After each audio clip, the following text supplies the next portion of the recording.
We first met during like the height of COVID. Said there was a good barbecue restaurant that she should go to.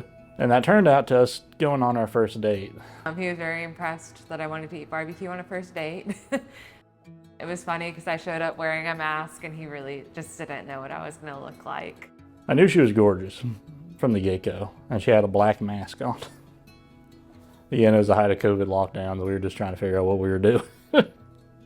I just thought he was very interesting and he was handsome. He was very kind and he asked really good questions that were more thought-provoking. Whenever we met, I just fell in love with her eyes. I could not stop thinking about them. There's just something about her eyes that just got me. And then when I went home that night, I met up with my neighbor and I told her that I was pretty sure I was gonna marry him. So I had a gut feeling.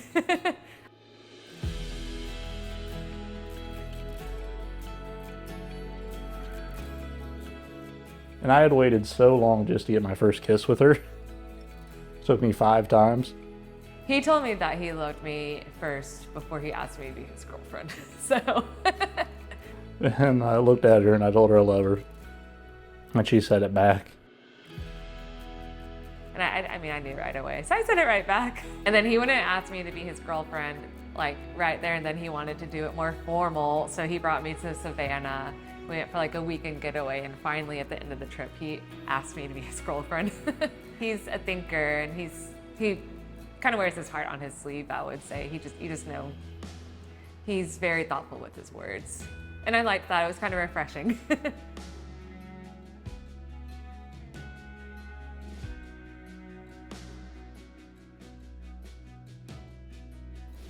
So I asked her parents, and they said yes. It was a very long, lengthy 2-hour conversation.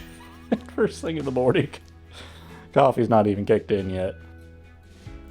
And I asked if I could go ask her grandparents. And I went to her Nana Papa's, and I asked for their blessing. And her Nana, at 90-something years old, pops out of the chair. He just made a point to include my family in the process because he knew they were really important to me.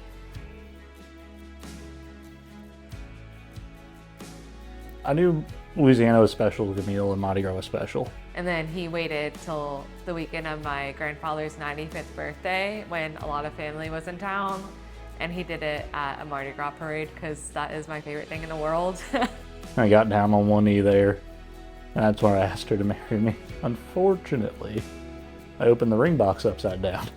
So now she's just staring at me, asking what I'm doing and why I'm not picking her up to get more beads. He kind of was clumsy about it. He held the box upside down and I was like, why are you in the dirt? Like, what are you doing? Get up and pick me up so I can catch Bucky's beads. It took me probably about over a minute to catch on to what he was doing and he was terrified, but that's how he did it. I couldn't hear a word he said, but I'm sure whatever it was really lovely and thoughtful, like he usually is. So after a few minutes of pure confusion, she says yes, and she just starts crying, jumping, laughing, all of the emotions. And it was a wonderful moment.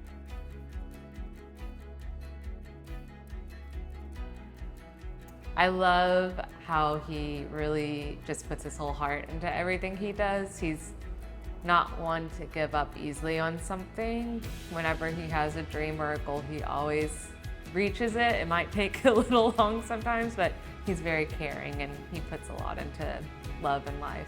I hope that we continue to build upon what we have. I feel like we've always had a very strong foundation. I hope going forward that we find peace in life, as well as continuing to have that peace with each other. I just hope that we can explore the world a lot together.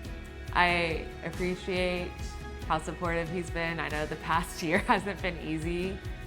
I really don't know what the future holds. There's so much.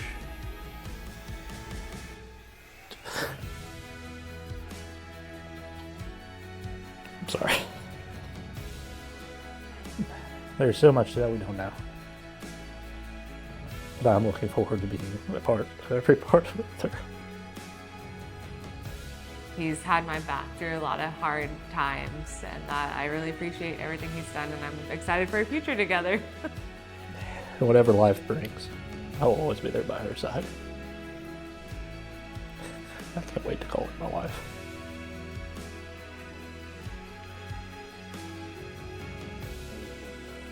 Ugh. And I cry at other people's weddings. God help me for this one.